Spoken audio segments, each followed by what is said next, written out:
Yeah, that's as her pets. SCP-352 stands idly while facing the camera for the remainder of the footage. God damn, put away them saggy titties, bruh. That shit's annoying me. Later, in the void. What's going on, everyone? It's your boy Savvy, and welcome back to the Savvy Show. And in today's episode, we have an urban legend on our hands, guys, in SCP format. This is SCP-352, Baba Yaga. So I knew about this before. I hope I pronounced it right. It's been a while. But anyway, I knew about this, entity anomaly way before I knew about like the SCP Foundation, the whole universe. So it'd be cool to see if it's the same concept, the same legend within, this SCP. I would assume so from, other previous urban legends that I covered from the SCP universe. So with that being said, if you guys are excited for this reaction and you do enjoy along the way, please don't forget to smash that like button. Guys, 100 likes is a benchmark, no more, no less. But hey, we could do a lot more if you want. So let's get it done, guys. Let's hit 100. And also remember, smash that sub button, join the family. We're almost close to 5K. When we hit that mark, we're halfway towards the goal for the year, 10K. So let's get it done together, guys. Let's get it. And also remember, hit that bell so you don't miss an upload. Try to make this short so we could dive deep. So with that being said, there's nothing left to be said. Let's get this show started. Alrighty, SCP-352, Baba Yaga. Lego. That's interesting. 352 will first remove and eat the limbs of her prey to prevent it from wandering away, and then take several days to fully devour the rest of it. Humans have been observed to still be in a euphoric state and have no knowledge of the outside world, even as they suffer the loss of limbs and other bodily tissue. Bruh. Hello everybody, I'm the Rubber. Today we bring you SCP Foundation Keter Class Object Figured it'll be Keter, SCP-352. to be honest. SCP-352, also known as Baba Yaga, appears to be an incredibly old, emaciated woman of indeterminate age and race. She a witch? 352 speaks Old Russian, but with an accent and dialect that makes it even harder to understand and translate. 352 usually does not converse with any of the members of the SCP Foundation, but when she does, her words come off as threats of revenge or bodily harm. Oh my god. 352 has never identified herself by any name, and due to her aggressive nature, it has been impossible to determine any background information. SCP-352 possesses a level of strength and speed much higher than what should be possible for a person of her perceived age and physical dimensions. So that could legit mean she's as strong as like a regular male adult. Or as strong as someone that has super strength. That's a wide range because it's an old lady, so. And has been shown moving loads in excess of 200 kilograms with little physical strain. Okay. And moving at speeds in excess of 70 kilometers per hour. Now we get more information. 352 can recover from wounds that would be lethal to a human being, including decapitation and disemboweling. This regeneration can take between several days to several weeks, depending on severity. Internally, 352 appears to be a normal human woman, with muscles, bones, and organs in a state consistent with her advanced age. SCP-352 is capable of growing very thin, hair-like strands from any part of her body, apparently at will. Whoa. These strands can grow several meters in an hour, and appear to be at least partially under the control of 352. You can control them? They have been observed crawling along floors and up walls and other structures. These hairs are clear and nearly invisible to the naked eye, and appear to be slightly weaker than standard human hair. The strands are also coated in a thin layer of chemical enzyme identical to the enzyme in the saliva of 352. SCP-352 produces an enzyme that is most concentrated in the saliva and hair, but is present in all bodily tissues of... Okay, so seeing this, I'm assuming that she is a witch in the file too, just like the urban legend, because he hasn't stated it yet, the Rebbers. From this, I'm assuming. 352. How it is produced and its exact chemical makeup are unknown. This enzyme reacts when contact with human tissue and rapidly attacks the nervous system.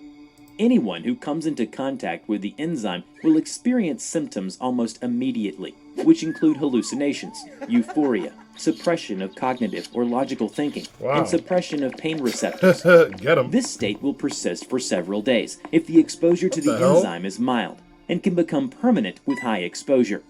Unfortunately, bites from 352 will lead to high exposure in 99.9% of cases. Oh my god. SCP-352 appears to subsist on a carnivorous diet, with a strong preference for human flesh. Damn, 352 will create a web of hair and wait for prey to become exposed to the enzyme and become more docile. Once she has her prey within her grasp, 352 will first remove and eat the limbs of her prey to prevent it from wandering away, and then take several days to fully devour the rest of it. Humans have been observed to still be in a euphoric state and have no knowledge of the outside world, even as they suffer the loss of limbs and other bodily tissue. I mean, that's kind of kind. It's not as painful as, like, you know, other SCPs where they're doing the same thing and the humans are still alive when they're supposed to be dead. In some way, somehow their brain's still active and they can feel everything. You know, this is a nice twist because at least they think about happy thoughts while they end up becoming a vegetable, you know? Could be a lot worse. SCP-352 prefers any type of human flesh over any other type of meat. While 352 kills and eats any human that she comes across, she prefers to feed on children between the ages of 0 to 2. After observation of 352 highly elevated levels of cooperation and a reduced tendency to attack staff while consuming flesh of this type, a possible alteration in the current diet is being considered. Personnel who works at 352's containment site requested the use of SCP-604 and SCP-1680 as a more efficient food source for 352. SCP-604 is a set of tableware and dishes. Some are studded with diamonds and rubies, and some are made from fine materials such as porcelain and crystal. Wow. Whenever an edible solid is placed onto one of the plates or a liquid is poured into one of the drink vessels, the food will transform into human flesh, or the nearest equivalent organ, body part, or fluid. For example, fleshy steaks will turn into cuts from the thigh, and red wine or juices into human blood. If 604 is used as 352's food source, there is no need to sacrifice innocent human infants. That is very, very, very convenient. Like, super convenient. It seems like this was just made perfect for this SCP. Oh my god. On the other hand, SCP-1680 is a collection of identical humanoid entities. Through genetic testing, 1680 has been determined to be an exact replica of Tyler Buchanan, an 8-year-old boy declared missing on the 11th of February 2007. Okay. Instances of 1680 are 137 centimeters in height and 38.5 kilograms in mass upon acquisition. Is there multiple of them? Each instance of SCP-1680 believes itself to be Tyler Buchanan and possesses identical memories up to the day of his disappearance. How many are Genetic there? testing has concluded that each instance is genetically identical to one another and to the original Tyler Buchanan. Wow. Each instance of 1680 demonstrates extreme emotional distress when exposed to other copies of 1680. So this was the SCP. I remember when you guys told me in, which video was it? It was with the Living Legos, that kid that was a D-class. I was wondering how he became a D-class. And I believe when you guys told me in the comment section below that it's probably Tyler, this SCP, which I had no idea at the moment in time. So it's good that I'm actually covering this now because it makes sense, because I had no idea what the SCP was. But I'm assuming if that's the case, they could use the instances of this SCP as, you know, D-classes if they didn't have enough already. However, due to unknown reason, the request for using 604 and 1680 is currently still pending for approval from the project director. SCP-352 was discovered in a southern Russian town. Reports of an enchanted forest and a witch who had caused several deaths were initially ignored, until reports of the witch being found and captured began to surface. When Foundation agents responded and headed out to investigate, the town was found deserted.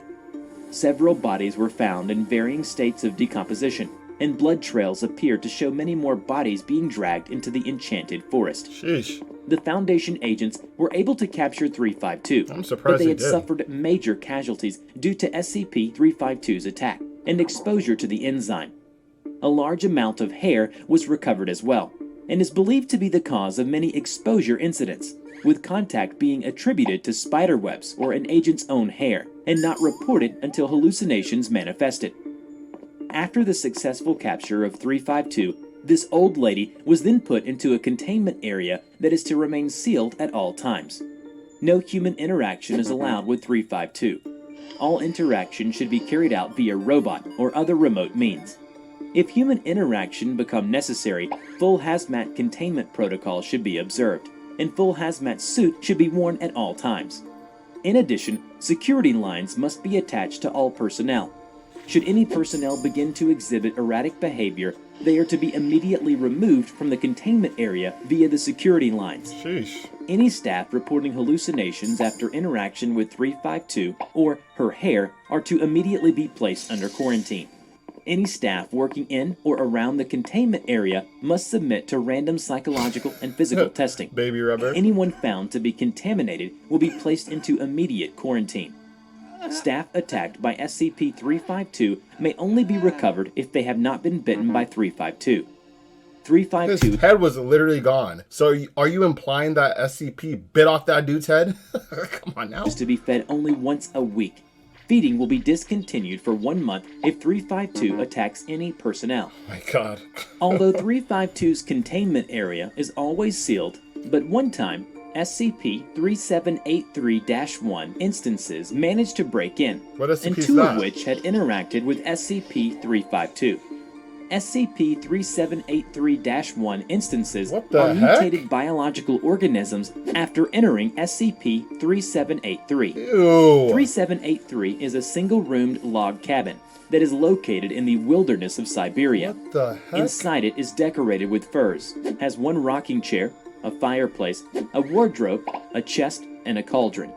It has 2 windows on the sides, and a single wooden door allowing for entry. Quadrant, really? There were rumors saying that 3783 is 352's cottage. Hence the that would make interaction sense. between 3783-1 instances and 352 was very peaceful That's probably her and pets. strangely loving.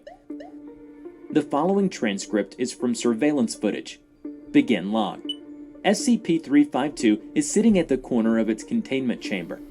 After 40 seconds, a vent that led into the chamber suddenly burst open, which 2 3783-1 instances crawl out of.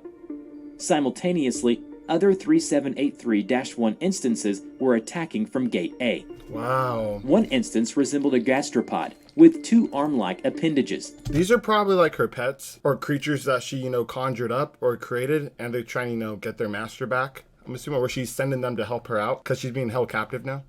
It quickly moves to the door, and a bulbous sac on its back begins to expand and bursts, covering the door with a thick mucus. The second instance was feline Oh my God. and resembled a bearded dragon, which moves towards SCP-352. The instance had in its mouth what appears to be a human fetus, What the which it heck? places on the floor in front of SCP-352. Bruh. To SCP-352 eat? reaches for the fetus and begins to devour it. SCP-352 then pats the instance's head. Oh my god. The instance and SCP-352 appear to briefly converse, before SCP-352 stands and moves towards the instance. SCP-352 kneels down and appears to whisper to the instance. Instance then nods its head and returns into the vent, Yeah, that's as her pets. SCP-352 stands idly while facing the camera for the remainder of the footage. God damn, put away them saggy titties, bruh. That shit's annoying me. End log. The instance was later found at Provisional Site 78 within SCP-3783's chamber. It was found deceased in front of SCP-3783 and was buried in a clump of dirt. What? Before we end, Bro. Man, the way they be ending... the rubber, bruh. He be ending the videos so strange, like, bro. Like, why are you gonna end it like that? That's so interesting, but I mean, it's whatever. This was a cool animation to say the least. Seems very similar to the urban legend as well, so that was pretty dope in itself. If you guys enjoyed this reaction, please remember to smash that like button. Let's get 100 likes on this video, smash the sub button, and hit that bell so you can stay plugged for each and every upload. And unfortunately, that concludes today's episode. However, I'll catch you guys on the next one.